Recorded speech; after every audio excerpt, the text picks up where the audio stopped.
Nous inaugurons aujourd'hui un outil industriel à la dimension de Paris et de l'Île-de-France, grande ville et gros marché, le plus gros marché de France.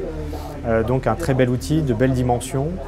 Rien que pour imager déjà la dimension de l'outil, ça fait depuis 2003 qu'on travaille sur ce projet. Et donc on a mis 10 ans à le faire sortir de terre et à le faire produire entre 2003 et 2013. Fin 2013, début des premiers mètres cubes qui sortent de cette unité de production. C'est une unité de production qui a également le plus gros malaxeur qu'Holcim a en France, avec un malaxeur de 4 mètres cubes. Le malaxeur étant l'outil qui permet de mélanger le granulat, le ciment, l'eau et les adjuvants qui sont les 4 composants essentiels du béton.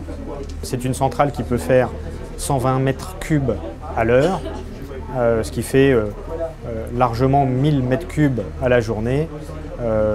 On a un budget sur cette centrale qui dépasse les 100 000 mètres cubes par an, ce qui fait d'elle une centrale à peu près 5 fois plus grosse que la moyenne française. Tout l'aspect développement durable et les 3 piliers essentiels que sont le social, l'environnemental et l'économique. L'environnement, bien sûr, pour tout ce qui est bruit, poussière, avec bardage de l'installation, réhausse des silos, des trémies granulats pour éviter les envolées de poussière, réutilisation de l'eau de pluie, des lots de process dans la fabrication du béton, donc une vraie orientation environnementale. Le bien-être au travail avec une base vie et un poste qui ont été dans une démarche de certification HQE, mais aussi les palans pour faciliter les montées de produits dans la centrale et pas avoir des gars qui montent avec des seaux à la main. Donc vraiment faciliter tout l'aspect aussi social, bien sûr l'aspect sécurité, 0 accident pendant tout ce chantier qui était un gros chantier, un long chantier. Donc ça aussi c'est une performance et c'est vraiment une exigence forte chez Holcim. Et puis tout l'aspect économique, parce que recevoir par exemple des granulats par train peut présenter une meilleure performance économique aussi, et pas seulement environnementale et sécurité, mais une vraie performance économique pour cette centrale.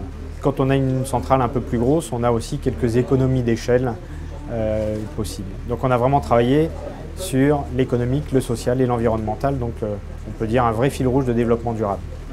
Déjà, je dirais en dehors du Grand Paris, Paris et l'Île-de-France constituent un marché d'environ 5,5 millions de mètres cubes. Quand on sait que la France représente entre 37 et 40 millions à l'année, donc c'est déjà un énorme marché en soi. Et effectivement, c'est un marché qui reste plus dynamique que la moyenne, avec des perspectives notamment liées au Grand Paris, des perspectives sur la fabrication, sur les infrastructures et sur le logement. Donc on attend de voir si oui ou non on aura plus de logements. Ça fait malheureusement beaucoup d'années déjà passées où on attendait cette hausse du logement à l'échelle française.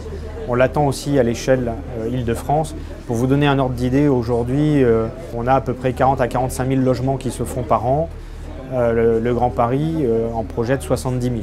Maintenant, est-ce que ça se fera ou pas? Aujourd'hui, je ne mettrai pas encore ma main à couper. Là, il faut savoir que le béton est un produit frais qui nécessite une mise en œuvre en 2 heures. Compte tenu de la circulation sur Paris, qui est assez dense, je dirais que cette centrale livre en moyenne à 4 km. Donc ça veut dire parfois à 500 mètres, parfois peut-être à 6 km, mais en moyenne, une zone de chalandise qui est de 4 km, ce qui est assez faible. Et les gens ne savent pas toujours qu'on ne livre pas à des grandes distances, surtout sur Paris.